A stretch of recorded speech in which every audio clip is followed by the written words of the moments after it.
ሄሎ ቦስ። ይቺ ጦሰኛ አብራሽ ናት? አዎ ከኔ ጋር ናት። አሁን ግን ዞር ብዬ ነው እያወራሁ ያለሁት። ምናልባት ኑሐሚን በቀላሉ ስለማትለቅሽ ያንን ቤት በፍጥነት ብትለቂ ይሻላል። ተረጋጊ እንጂ ኑሐሚን፣ ምንም የተፈጠረ ነገር የለም። አጋጣሚ አንቺ ስትነሺ ልብስ እየቀየርኩሽ ነበር። አጎቴ መንገድ ላይ ሳለቅስ አይቶኝ ነው ይዘኝ የመጣሁት። እንዴ ምን ሆነሽ ነው መንገድ ላይ እየወጣሽው? ቆይ እናትሽስ? እሷማ አስፋልት ላይ መኪና ይብላሽ ብላ ጥላኝ ሄደች። አፈር ልብላ። ሰው ግን እንዴት እንደዚህ ይጨክናል? አጎቴ አንቺ ጋር እንደሚወስደኝ ሲነግረኝ በጣም ደስ ያለ።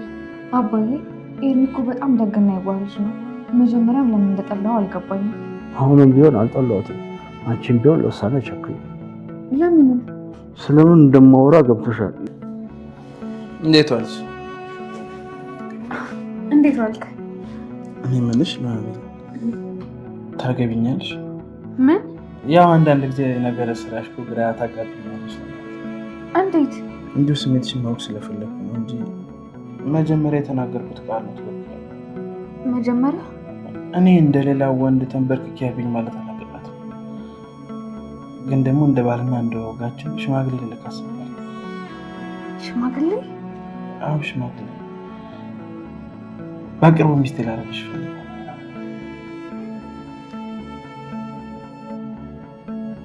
ወይኔ ኑሐሚን፣ ወይኔ ኑሐሚን፣ ኑሐሚን ተበላች። የምሬን ነው ተበላች። ኤርሚ እንደዚህ አይነት ሰው ነው ጋይስ። እኔ እኮ ብያችሁ ነበረ ከዚህ በፊት በነበረው ሪቪው ላይ ኤርሚ ብያችሁ ነበረ። ያው ባለፈው አምልጣ ነበረ፣ ግን ዞሮ ዞሮ አገኛት። ወይኔ ምን የሚፈጠር ይመስላችሁ ጋይስ? እንግዲህ መቼም ወድቀው ነው የተቋረጠው አይደለ? የሚቀር ጉዳይ አይደለም፣ ያው ያለቀለት ጉዳይ ነው። የሁለቱ ህይወት እንዴት ይቀጥላል? ኤርሚ አሁንም ለነሱ ጥሩ ሆኖ ይቀጥላል ወይስ ደግሞ ከተጠቀመባት በኋላ አውጥቷቸው ይጥላቸው ይሆን? ምን ታስባላችሁ? ዛሬም ልክ እንደ ከዚህ ቀደሙ አንዳንድ ጉዳዮችን ሪከመንድ ማደርጋችሁ ይሆናል። ከዛ በፊት እንዴት ናችሁ ውድ የኑሐሚን ተከታታይ ድራማ ቤተሰቦች፣ አማን ናችሁ ወይ? ዛሬም አብረን ኑሐሚን ሪቪው እናደርጋለን። እንዲሁም በቀጣይ ክፍል ምን ሊፈጠር ይችላል አንዳንድ ጉዳዮችን ጀባ ምላችሁ ይሆናል። ኑሐሚን በትናንትናው ክፍል ከዚህ በፊት በነበረው ሪቪው ላይ ተናግሬያለሁ። ምንም አይፈጠርም። ይዟት የመጣው ራሱ ኤርሚ ነው። እነሱን ይከታተላቸዋል። ምክንያቱም ኤርሚ ስለማያምናት ልጅቷን ተከታተላቸው። ከዛ በኋላ ደግሞ ደረሰባቸው የሚል ነገር አንስቼላችሁ ነበር። ስለዚህ ልጅቷን ሲከታተል ወይም ደግሞ ኤደንን ሲከታተላት የእሱን ሰራተኛ አገኘ። ሁለቱንም አንጠባጥሮ ኑሐሚንን ወደ ቤት ይዞ መጣ ማለት ነው። ገባችሁ አይደለም? ታዲያ ያልኳችሁን ያገኛችሁት። እኔ በቃል ነገርኳችሁ፣ እኔ በአማርኛ ወይም ደግሞ በሚወራ ወሬ ነገርኳችሁ። ከዛ ድራማው ላይ አያችሁ ማለት ነው። ትናንት ዛሬም አንድ አሪፍ ነገር ሊጨምርላችሁ ከመጀመሪያው እስኪ ሪከመንድ ላድርጋችሁ። ብዙ ጊዜ መጨረሻ ላይ ነው ሪከመንድ ማደርጋችሁ አሪፍ ነገር፣ ምክንያቱም ቪዲዮ ሙሉ ላይ እንድታዩት ወይም ደግሞ ቪዲዮውን እስከ መጨረሻው እንድታዩት ማለት ነው። እና ብዙ ጊዜ መጨረሻ ላይ የሚያዩ ሰዎች ናቸው እኔ የምናገረውን ነገር የሚያገኙት። አብዛኛው ሰው እስከ መጨረሻው አያይም እና የምትናገረው ነገር አይሆንም እኮ የታለ ምናምን ይሉኛል። እስከ መጨረሻው ስለማታየው ነው። እኔ ብዙ ጊዜ ወሳኝ ነገር መጨረሻ ላይ የምናገር፣ ምክንያቱም ሰው ቪዲዮ ሙሉ ለሙሉ እንዲያይ ስለምፈልግ ማለት ነው።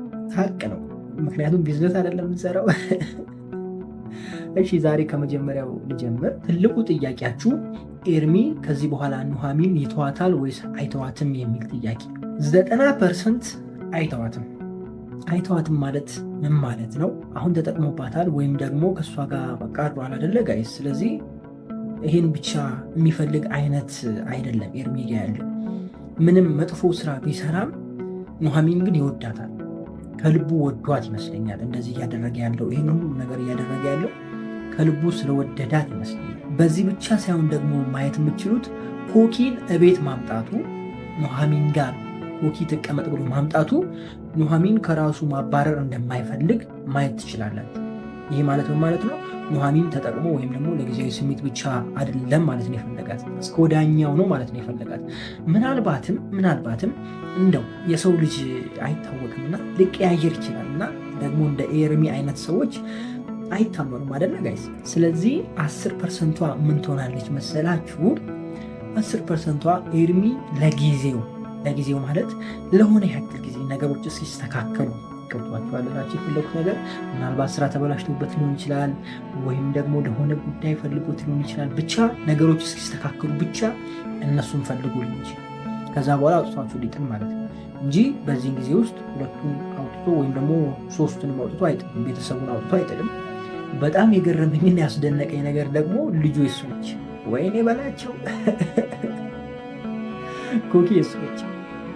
በጣም የሚያስጠላው ነገር ይሄ ነገር ከታወቀ ወይም ደግሞ ይህንን ነገር ኑሐሚን ከሰማች በቃ አለቀላት፣ ነገር ሁሉ ያበቃል። ግን እንደዚህ በቀላሉ አትሰማ። ለምን እንደማትሰማ ልንገራችሁ። ድራማው ገና ነው ጋይስ፣ ገና ክፍል ስንት ላይ ነው? እንዲሙሉ ናችሁ ነው ወደፊት ነው። ስለዚህ ገና ብዙ የተወሳሰቡ ምናምን ነገሮች አሉ። አንድ እርግጠኛ ሆኜ የምነግራችሁ ነገር ደግሞ ኤርሚ ምንም መጥፎ ስራ ቢሰራ ጥሩ የሆነ ማንነት አለው። እዚህ ስራ ውስጥ የገባበትም የራሱ ምክንያት አለው።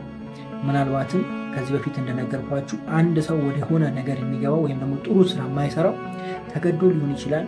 አለበለዚያ ደግሞ ልክ ኤደን እንደሆነችው ገብቷችኋል። ኤደን ባልፈለገችው መልኩ ወደዚህ ህይወት መጣች። ከዛ በኋላ ደግሞ እሷን መጠላቸውን የሚያናድዷትን ሊሆን ይችላል ወደዛ ስራ ማምጣት ትፈልጋለች። ገብቷችኋል። እንደዛ ነው በቃ የሚሄደው። ለምሳሌ እንደነዚህ አይነት ሰዎች ብዙ ሰው ይጸየፋችኋል አይደል? ለምሳሌ አንድ ግቢ አላችሁ ልበላችሁ፣ ወይም ደግሞ ቤት አከራይ ናችሁ ልበላችሁ።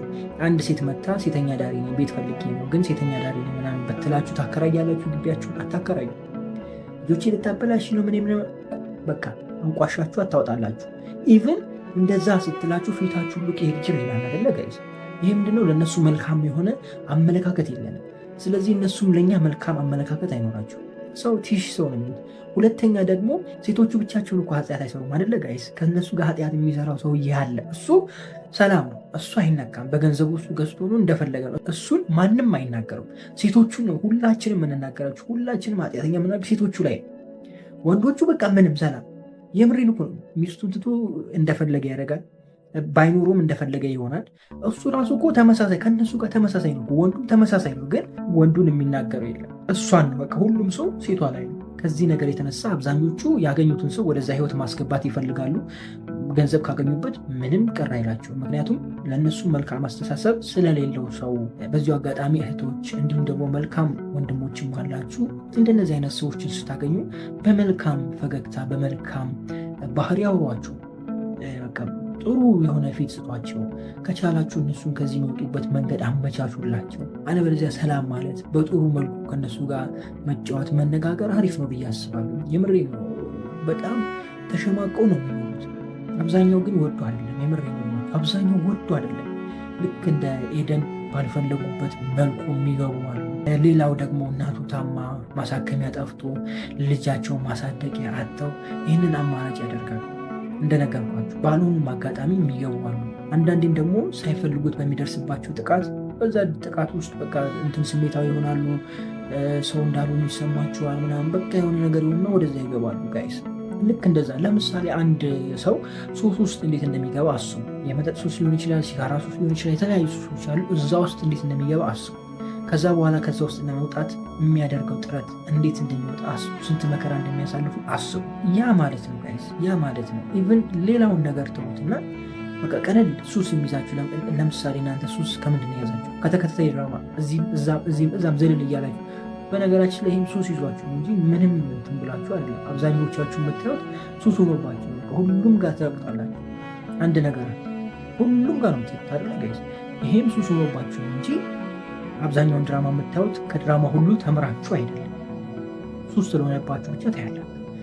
እና እነሱም እንደዚህ ሆኖባቸው ነው። ሱስ ሆነባቸው ምናምን ሳይሆን በቃ አንዴ ከገባችሁበት በኋላ ያንን ነገር መደጋገም ነው የሚታያችሁ እንጂ ከዛ መውጣት አይታያችሁ። ገብቷችኋል ላችሁ የፈለኩት ነገር ሱስ ሆኖባችኋል ማለት እዛ ነገር ላይ በቃ አክቲቭ ሆኖ እዛው ነገር ላይ መደጋገም። ከዛ ለመውጣት ሲያስቡ ማህበረሰቡ ምን ይሉኛል፣ ወዴት ይሄዳለሁ፣ ምን እሰራለሁ፣ ማን ይቀበለኛል የሚለው ነገር አለና በጣም ብዙ ውስብስብ የሆነ ነገር አለ። ስለዚህ አትፍረዱባቸው። ከቻላችሁ እርዷቸው። ካልቻላችሁ በመልካም ፈገግታ በጥሩ በትነት ወንድምነት ተቀበሏቸው። የምር ነው የምላችሁ። እኛ ማን ሆነን ነው? እኛም ነገ እኮ እዛ ልንገኝ እንችላለን። እኛም ሜዳ ላይ ልንገኝ እንችላለን። ዛሬያችንን አንዴ ጋይዝ፣ ነጋችንን እኮ አናውቅም። እንደው የምታውቁት ጓደኛችሁ ሊሆን ይችላል፣ ከጎናችሁ ያለ ጎረቤት ሊሆን ይችላል። ዛሬ ደህና ሆኖ ሜዳ የወጣ ስንት አለ ጋይዝ። ዛሬ ጤነኛ ሆኖ ነገ መታከሚያ ያጣ ስንት አለ፣ ሜዳ የወደቀ ስንት አለ፣ ያበደ ስንት አለ፣ ብዙ ነገር የሆነ ስንት አለ፣ ከዚህ ምድር ላይም ደግሞ ያረፈ ስንት አለ። ዛሬ ጀግና የምትሉ ሰው፣ ዛሬ ጥሩ ላይ ያለ አቋም ያለው ሰው፣ ገንዘብ አለው የሚባል ሰው ገንዘቡን አጥቶ ስንት ቦታ ይደረሳል አይደለ?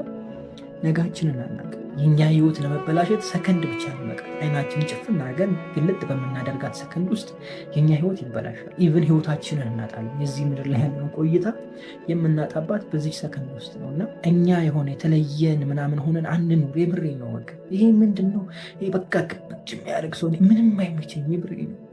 ለምዶ ታውቃላችሁ? እኛ ማንን? እኛ ምንድን የተማመን ነው? ገንዘባችሁ እኮ ነዶ ሊያልቅ ይችላል። ምንም እኮ ተራ ነገር እኮ ነው። እኔ ስላየሁት ነው የምላችሁ። አለኝ ያልኩበትን የተመካሁበትን አጥቼ አውቃለሁ። ለዛ ነው እንደዚህ የምላችሁ። እና ሁሉ ነገር ተራ ነው። በአንድ ጀንበር የሚጠፋ ነገር ነው። ገንዘብም ቢሆን ዝናም ቢሆን ብዙ ነገር፣ ሁሉም ነገር በአንድ ጀንበር የሚጠፋ ነገር ነው እና እናንተ መመካት ያለባችሁ በፈጣሪያችሁ ላይ ነው እና በፈጣሪ መንገድ ከሄዳችሁ ደግሞ ሁሉም ትቀበላላችሁ እና ተቀበሏቸው። ለማንኛውም ድራማን ትቼ ሌላ ወሬ ውስጥ ስለገባው በጣም ይቅርታ። እንደነዚህ አይነት ነገሮች ሲገኙ በዛው ደግሞ ጥሩ ነገር መስጠት አሪፍ ነው ብዬ አስባለሁኝ እና አብዛኞቻችሁ እንደነዚህ አይነት ተከታታይ ድራማ የምታዩት ከሀገር የወጣችሁ ልጆች ናችሁ በስራ ምክንያት እና አብዛኞቻችሁ ብዙ መከራ ታሳልፋላችሁ። እዛ ሄዳችሁ የተወሰኑት ብቻ ናቸው ተመችቷቸው ሊሰሩ የሚችሉት። የስራ ጫና አለ፣ ከዛ ደግሞ የማዳም የምናምን ዱላ አለ፣ ስድብ አለ፣ መንቋሸሽ አለ። ይህን ሁሉ የምታደርጉት ለምንድን ነው? እለወጣለሁ ብላችሁ አይደለ ጋይስ? አስባችሁታል? ከዛ መጥተው ንብረታቸውን የሚያጡ በጣም ብዙ ሰዎች አሉ።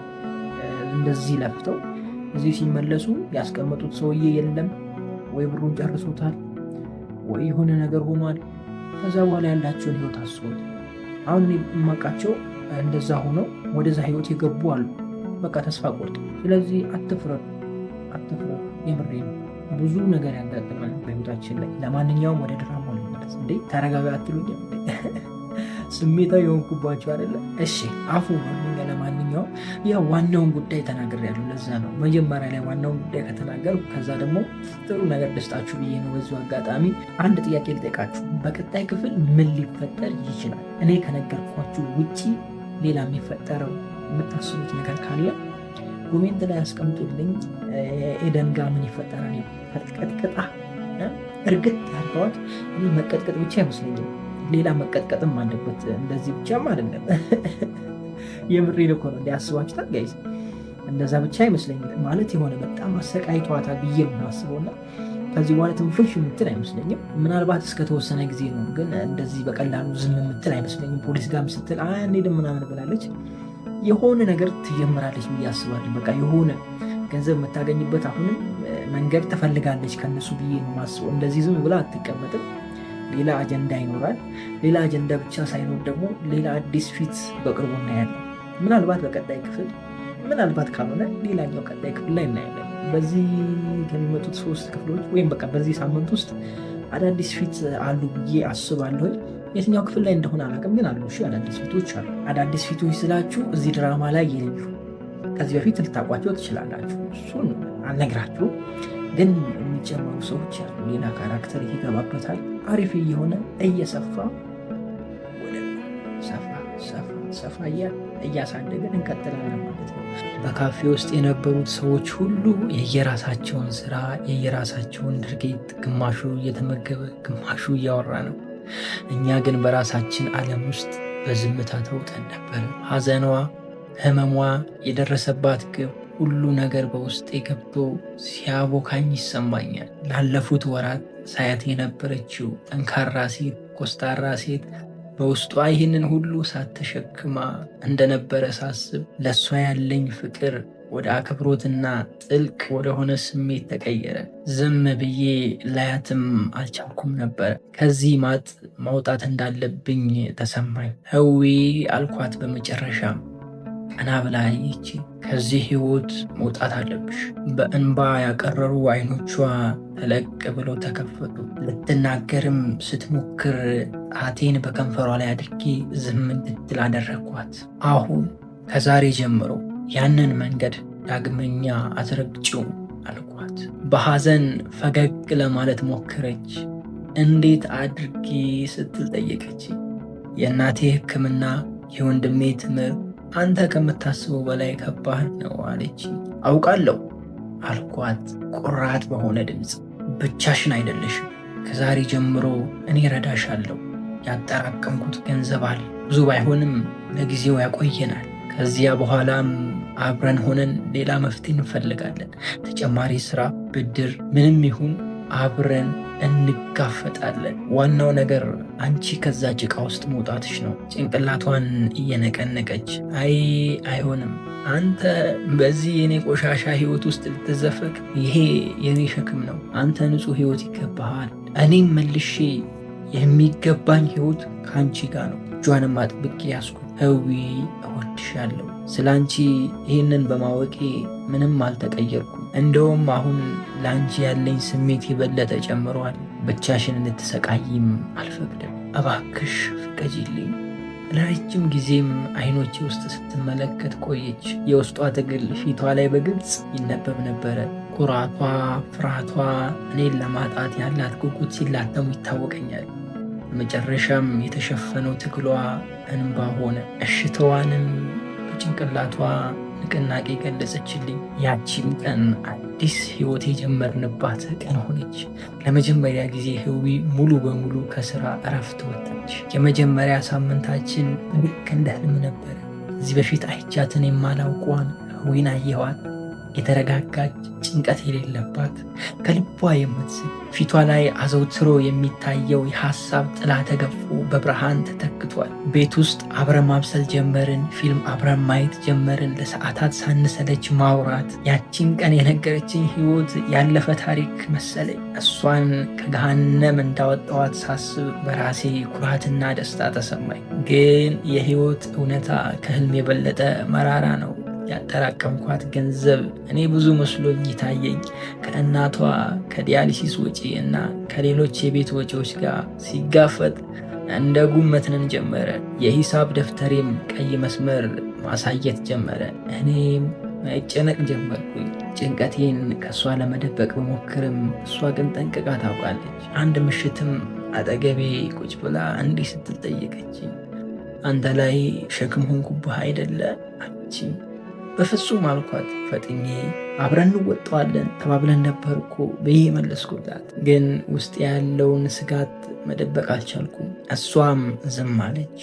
የድሮ ሐሳቧ ቀስ በቀስ ወደፊት ሲመለስ አየሁ። ሰላሟም እየታወከ ነበረ።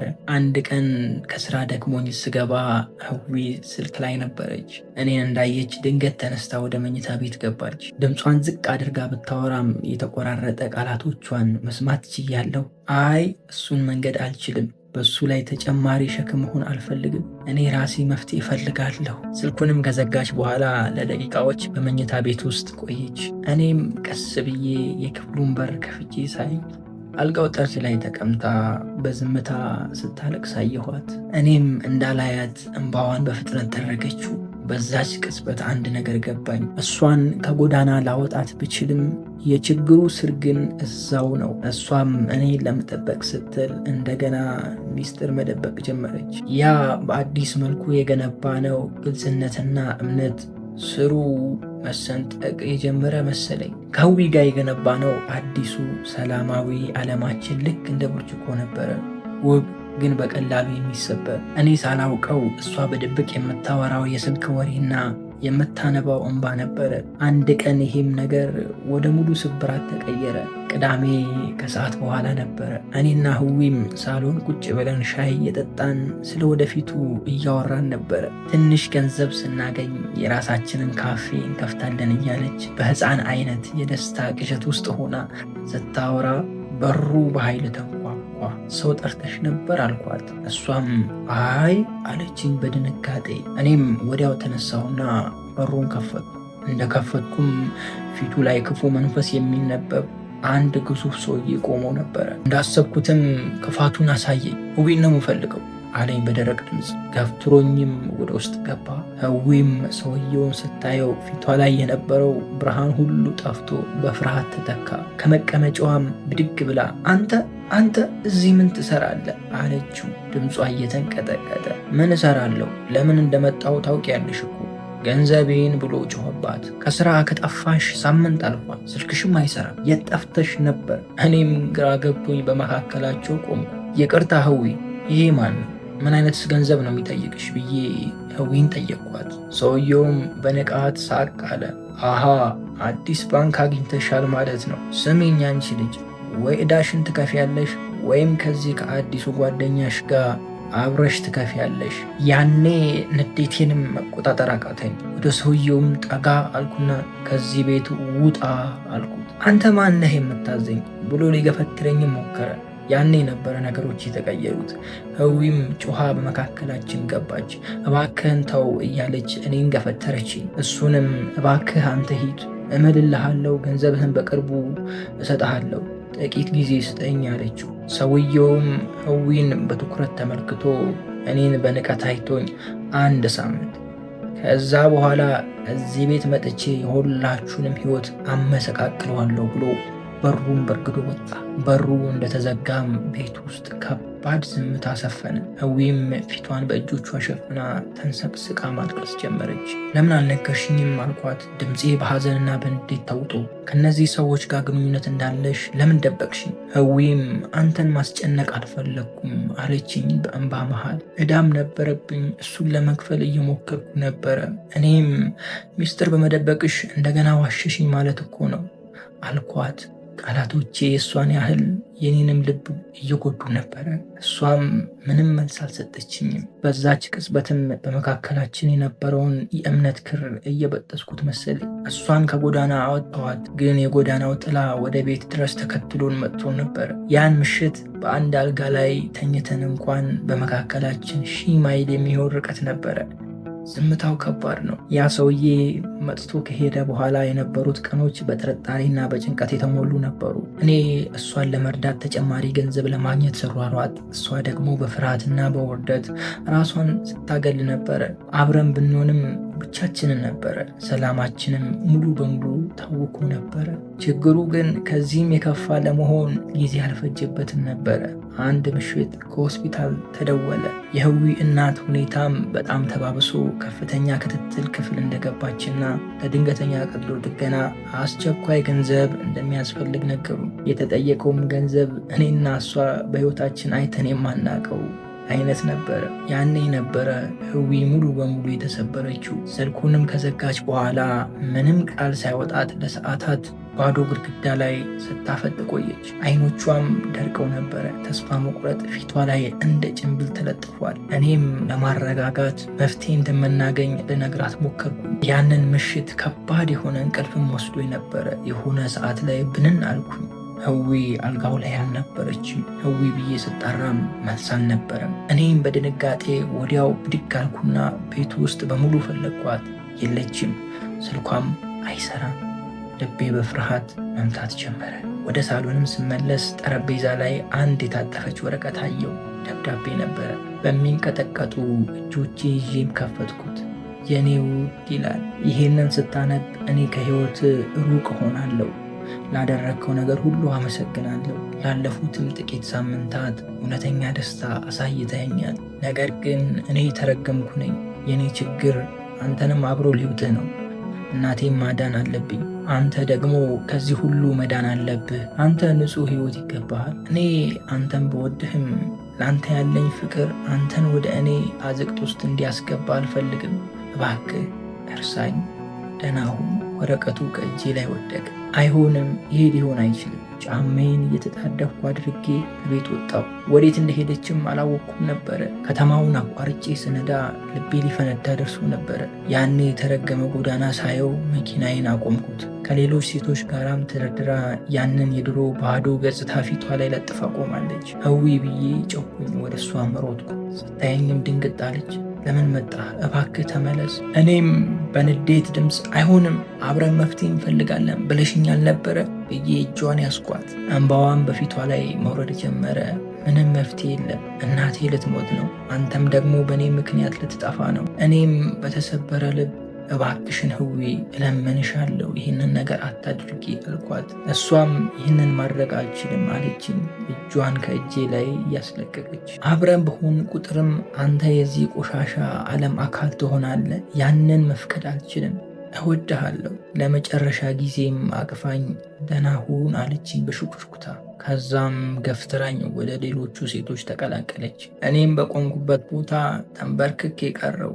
የምወዳት ሴት የኔዋ ህይወት በገዛ ፍቃዷ ወደ ገሃነም ስትመለስ በአይኔ እያየው ልቤም በዛች ቅጽበት የሞተች መሰለኝ። ከዛች ምሽት በኋላ 3 ዓመት አለፈ። ህመሙም መጀመሪያ ላይ ሊቋቋሙት የማይቻል ነበረ። ከነበርኩበትም ኮንዶሚኒየም ወጣሁ። ህይወቴን ከባዶ ለመጀመር ሞከርኩኝ። ህዊን ግን ዳግመኛ አላየኋትም። ስለ እሷ ምንም አልሰማሁም። ጊዜም እያለፈ ሲሄድ ያ ከባድ የልብ ስብራት መርሳት ወደማይቻል ጠባሳ ተቀየረ። እሷን ሳስባት የሚሰማኝ ከባድ ህመም ቀስ በቀስ ወደ መራራ ትዝታ ተለወጠ። ማክሰኞ ዕለት ነበረ። ከሰዓት በኋላ ላይ ስራ ቦታ ሆኜ ከማላውቀው ቁጥር ስልክ ተደወለልኝ። ሳላውቀውም አነሳሁት። ሄለው አልኩኝ። ሰላም አለኝ ለስላሳ የሴት ድምፅ። ድምጿን ባላውቀውም ውስጤ የሆነ ነገር ተሰማኝ። እሷም ይቅርታ ትክክለኛ ሰው ነው ያገኘሁት አለችኝ ስሜን ጠርታ። እኔም አዎ እኔ ነኝ ማን ልበል አልኳት። ለቅጽበትም ዝምታ ሰፈነ። ህዊ ነኝ አለችኝ። ልቤ መምታቷን ያቆመች ነበር የመሰለኝ። ጊዜው ወደኋላ የተጓዘ ያህል ነበር የተሰማኝ። ህዊ ማለት ብቻ ነበር የቻልኩት። አዎ ይቅርታ ሳላስፈቅድ በመደወሌ። ድምጿም ተረጋግቷል። የድሮዋ ስብራት የለም። ደህና እንደሆንክ ለማወቅ ነበር አለችኝ። እኔም ደህና ነኝ፣ አንቺስ እንዴት ነሽ አልኳት። እሷም እኔም ደህና ነኝ አለችኝ። ከብዙ ጊዜ በኋላ ነገሮች ተስተካክለዋል አለችኝ። ከዚያም የሆነውን ሁሉ ነገረችኝ። ያን ምሽት እናቷን ለማዳን በቂ ገንዘብ እንዳገኘች፣ ነገር ግን እናቷ ከቀዶ ጥገና በኋላ ለጥቂት ወራት ቆይታ እንዳረፈች ነገረችኝ። በሐዘን ውስጥ ሆናም በተረፋት ገንዘብ ከከተማ ወጣ ብላ በትንሽዬ ገጠር ላይ ትንሽዬ ንግድ ጀምራ እየሰራች እንደሆነ ነገረችኝ። እኔም አሁን ላይ ከድሮ ህይወቷ ሙሉ በሙሉ እንደወጣች ተረዳሁኝ። በመጨረሻም ላደረግኩብህ ሁሉ ይቅርታ ጠይቀሃለሁ አለችኝ። አንተ ያሳየኸኝ ፍቅርና ደግነት ነው ከዛ እንዲወጣ ብርታት የሰጠኝ። ምናልባትም አንተን ባላቅ ኖሮ ለዘላለሙ በዛ ጭቃ ውስጥ ቀር ነበር። ስላሳየኸኝም ሁሉ ነገር አመሰግናለሁ አለችኝ እያለቀሰች። ለቅሶዋ የሐዘን አልነበረም። እኔም መለስኩና አንቺም ስላስተማርሽኝ ሁሉ ነገር አመሰግናለሁ ህዊ አልኳት። ከዛም የተወሰነ ጊዜ አወራን ስለ አዲስ ህይወቷ፣ ስለ እኔ ስራም። ንግግሮቻችን በጸጸት ሳይሆን በብስለትና በመከባበር የተሞላ ነበረ። ስልኩንም ከዘጋው በኋላ ለረጅም ጊዜ በዝምታ ተቀመጥኩ። ለመጀመሪያ ጊዜ ስለ እሷ ሳስብ የህመም ሳይሆን የሰላም ስሜት ተሰማኝ። ምንም እንኳን አብረን መሆን ባንችልም እርስ በርሳችን ህይወታችንን ለበጎ እንደቀየር ነው ገባኝ። እኔም የፍቅርና የይቅርታን ጥልቀት ተማርኩ። እሷ ደግሞ ከራሷ በላይ የሆነ ፍቅር እንዳለ አይታ ለመለወጥ ብርታት አገኘች። ወደ መስኮትም ጠጋ ብዬ ወደ ውጭ ተመለከቱ። ፀሐይም እየጠለቀች ነበረ። የህዊ ትዝታ አሁንም አለ፣ ግን አሁን እንደሚያም ጠባሳ ሳይሆን የተሻለ ሰው እንድሆን ያደረገኝ የህይወቴ የመንገዴ አንዱ አካል ሆኖ ነው። በዛች ቅጽበት ያለፈውን በትንሽ ፈገግታ እያሰብኩ የወደፊቱንም በተስፋ ለመመልከት ዝግጁ መሆኔን አወቅኩ። የህዊ ታሪክ በመጨረሻም በዚህ መልኩ ተጠናቋል። ይህንን ይመስላል። የህዊን ታሪክ እንዴት አገኛችሁት? ሁላችሁም አብረው ይሆናሉ ብላችሁ ጠብቃችሁ ሊሆን ይችላል። በመጨረሻም ይሄ ሆኗል። ከህዊ የህይወት ታሪክ ብዙ ነገር እንደተማራችሁበት ተስፋ አደርጋለሁ። በብዙ ነገር ውስጥ ያላችሁ፣ በብዙ ውጥረት ውስጥ ያላችሁ፣ በብዙ ችግር ውስጥ ያላችሁ፣ ይህም ቀን ያልፋል። የማያልፍ ቀን የለም። በጣም ነው የምወዳችሁ። በሌላ ታሪክ እንገናኛለን። ክፉ አይንካችሁ፣ ክፉ እንደወንዙ አልፏችሁ፣ ይሳካላችሁ፣ ይመርባችሁ፣ ቀናችሁ ብሩህ፣ ሌታችሁ ብሩህ ይሁንላችሁ እያልኩኝ እኔ በዚሁ ተሰናበትኳችሁ። መልካም ጊዜ። ፒስ